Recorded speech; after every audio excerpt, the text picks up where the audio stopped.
what's good? It's your boy, the urban legend, K to the Bird, KGUSA representative all day in the building. And today, man, we're going to be talking some more facts, not fiction.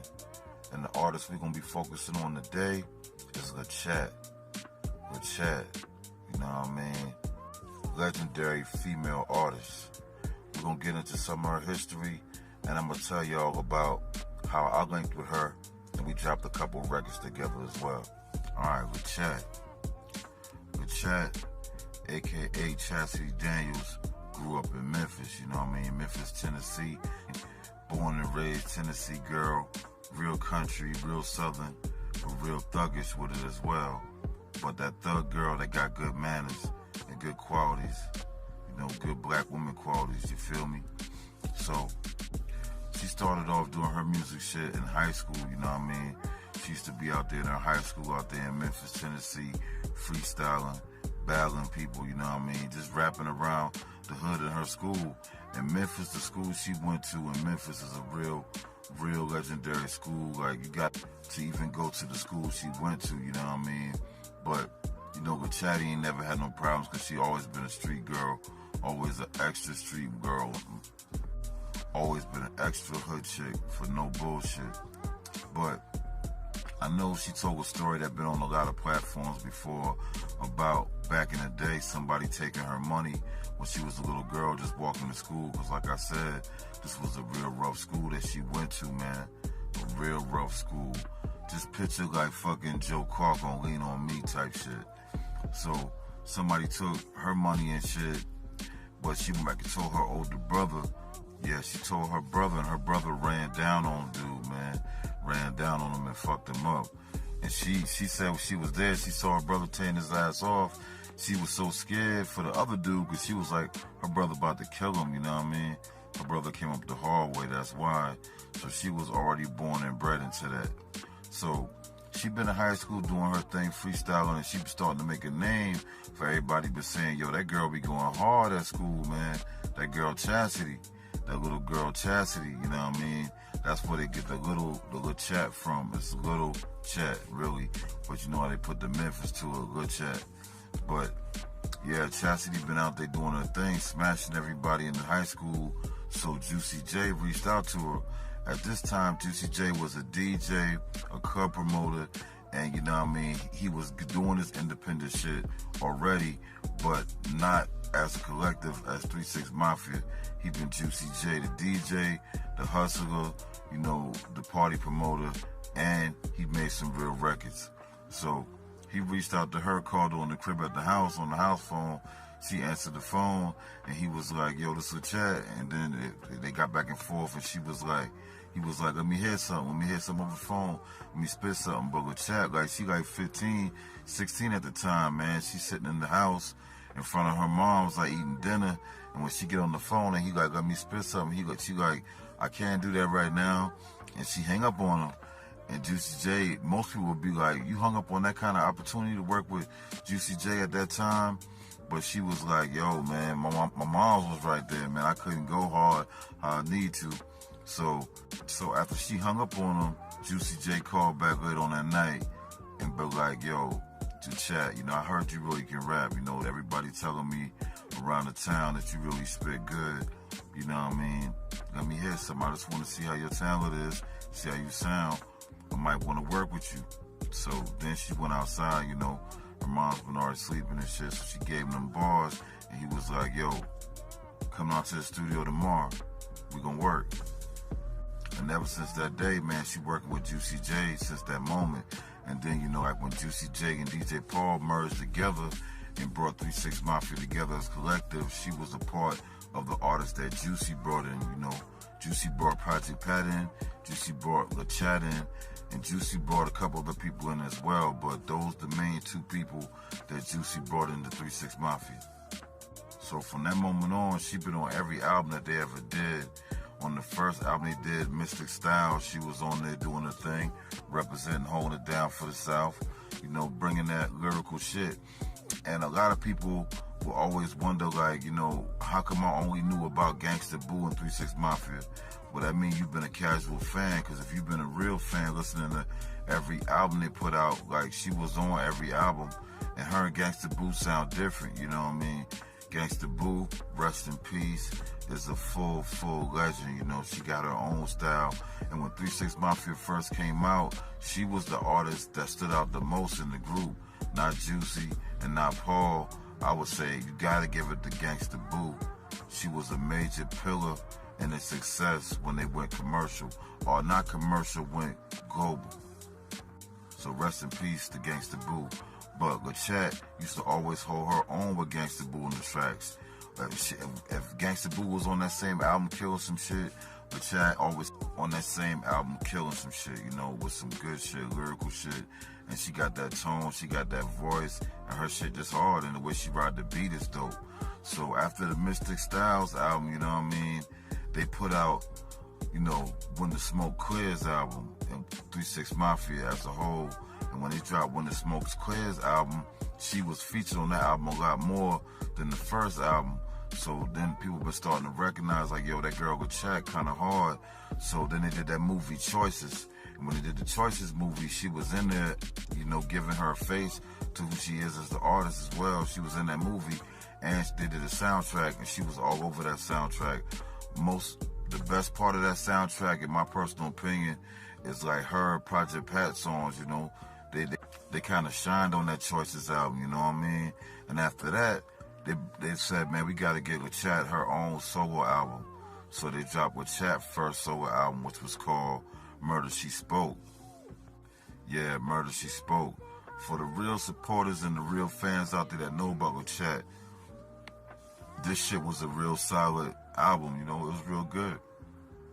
A lot of production by Paul, a lot of production by Juicy, couple other different people from Memphis, home base, and it just was a solid project, I think it was real solid, but it didn't do what it needed to do commercially, or to the world, mainstream wise. It was just kind of an underground album that kind of bubbled, but it never got that mainstream success that it needed. So she kept on doing her thing, man. After that, LaChat just kept on being focused, working with DJ Paul and Juicy. Then she landed a big record on the Baby Boy soundtrack, This My Baby Daddy, with her and Juicy, and they killed that shit, If you don't know that song, man, you gotta look that shit up, That's My Baby Daddy. And she had that you ain't know thing too, Even though Gangsta Boo used to do that a lot, they both used to do that yeah ho, or that you ain't know. That ad-lib, they had good ad-libs, LaChat used to hit the you ain't know more though, and Gangsta Boo used to hit that yeah ho. But it's crazy, man. They both used to kill the shit, man. So after she did that, the success off the Baby Boy soundtrack, she was working on some more shit, so they dropped another album on her. And that shit was when she split ways from Juicy, when she kind of wanted to go independent, because she was getting asked to do features with Yo Gotti around the same exact time, and Yo Gotti and 3 6 Mafia wasn't really seeing eye to eye at that time. But, with Chad, she been, like, she a part of the group, but she ain't get all the accolades and all the financial benefits of the group. So she had to do what she had to do to keep her career going and make money. So on Yo Gotti's first mainstream album, Back to the Basics, she featured on there like 3 songs, I believe.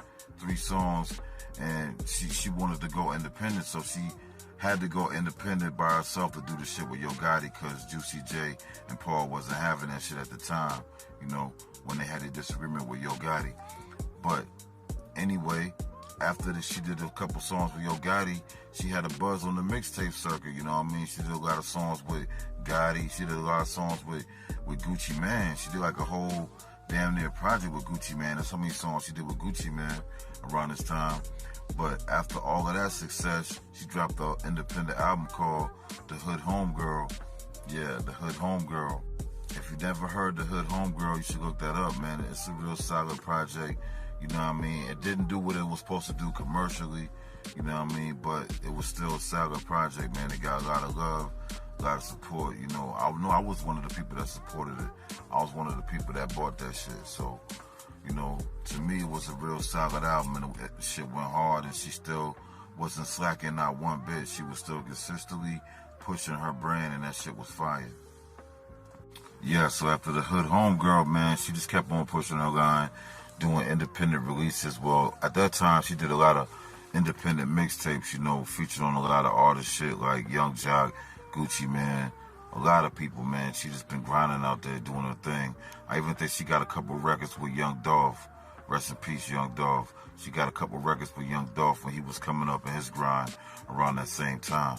So anyway, after all of that, around that same time, that was like 2K15, 2K16, she dropped another album, independent, called Murder She Spoke, Volume 2. Now, this album right here, Murder She Spoke, Volume 2, this shit was pretty solid, you know what I mean? Had a lot of features with her and Gangsta Boo, had a lot of features where Crunchy was on there, had a couple features where Paul was on there, and Pat was on there as well. You know, it was a pretty good album, you know what I mean? But she shined in that album, you know what I mean? It just had little choruses and features here and there, but mostly the album was her, and it was hard. And I like the records that she did with Gangsta Boo around that time, because right after that, her and Gangsta Boo did an album together, a collaboration album together. It was a mixtape originally, but it's like an album because it had all original beats, all original music, and all original lyrics. But back then, niggas used to give that shit out for free if they've been really just wanting that project to be pushed. But this was like a real album, and that shit was, you know, with her and Gangsta Boo. Classic album, it was The Witch Project. You should look that up too, you know, it was hard. But anyway, after that, man, she just been doing her thing, independent, grinding, you know, still living in Memphis, still living in Tennessee. She worked with a lot of independent artists that I've known personally, a lot of independent artists that I've worked with. She worked with a lot of people, you know what I mean? She very humble, like to show love to people that she like their creativity. You know, she one of them people that I say, she put the music first over the fame and popularity and shit like that. So at the time in 2016, 17, that's when I first, you know, linked with Pat. Matter of fact, me and Pat met in 2015, and we was there doing our shit, doing our music, me and Project Pat. And, you know, one time I reached out to her and I was like, you know, I was doing something with Pat at the time. We was in Atlanta doing a video. So I reached out to her and I was like, yo, you know, I want to do something with you. And then she'd be like, I'm going to hit up Pat and see if everything cool and see if you really who you saying you is and you and Pat really cool like that and you rocking. And I, you know, maybe I'll be interested in doing it with you. That's what she hit me up with at first. Then she said she talked to Pat and she said, Pat said you was a good dude. You know what I mean? Y'all did a lot of good business. And you know what I mean? He said you like fam. So she treated me like fam as well. You know what I mean? We chopped it up on the phone, you know, exchanged information, you know, just kept a good rapport at that time. And then about a year or two later, maybe 2 years later, I was working on a certain project at the time, and I was working with this artist, new artist I was trying to bring into my team that I was working with named The Hustler's Wife, and she a female artist, but she sang that hard shit. Kind of reminds me of the way LaChat raps. So I was like, yo, it'd be good to have LaChat on this record, because my homegirl, The Hustler's Wife, she never really put nothing out there majorly, so nobody really had heard of her at the time, besides in my area independently, because, you know, she been doing her independent thing, performing at shows and shit like that, and performing at bars and clubs. That's how I met her. And, you know, I was just like, yo, I want to get her in the studio and try to put something out, really, like some real shit with her, like some real professional shit. So I said, what other artist would go good with this hard-ass female singer that I got? And I said, it gotta be LaChat. So I reached out to LaChat and I was like, you know, there's somebody I'm working with, and I said, I'm gonna sing you the chorus. Let me know how you think she sound. And LaChat loved it, and she was like, man, I'm jumping on this immediately. Let's do the record for it. You know, we were supposed to do a video for it and everything, but somehow, you know, it was around that COVID time shit. We couldn't really travel out there and make the video happen with The Hustler's Wife. But we got the record done, man, you know, and that record was called Alpha Boss. Alpha Boss. You know, that was a real hard record that we did, me, LaChat, and The Hustler's Wife.